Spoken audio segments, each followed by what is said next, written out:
കൂടിയിട്ട് ശരീരശുദ്ധി, വസ്ത്രശുദ്ധി, മനഃശുദ്ധി, ആഹാരശുദ്ധി, കർമ്മശുദ്ധി മുതലായ പഞ്ചശുദ്ധിയോട് കൂടിയിട്ട് നൂറ്റാണ്ടുകളും സഹസ്രാബ്ദങ്ങൾ മുമ്പ് ഭാരതത്തിൽ ആചരിച്ചു വന്ന ഒരു മഹത്തായ വ്രതാനുഷ്ഠാനമാണ്.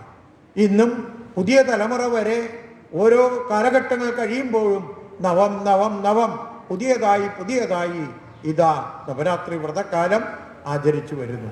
ഇപ്പോൾ വിദ്യ മാത്രമല്ല, തൊഴിലിനും വിദ്യയ്ക്കും എന്നു വേണ്ട ഉദ്ദിഷ്ട കാര്യസിദ്ധിക്കും ആദിപരാശക്തിയാകുന്ന ദേവിയെ ആരാധിച്ചോളൂ, വ്രതമെടുത്തോളൂ.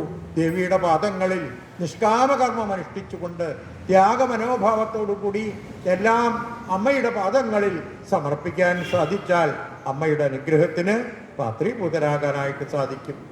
ദേവി ഭാഗവതം, സൗന്ദര്യലഹരി, ലളിതാ സഹസ്രനാമം ഇതെല്ലാം ഏറ്റവും ശ്രേഷ്ഠമായിട്ടുള്ള ഗ്രന്ഥങ്ങളാണ്. അമ്മേ ശരണം.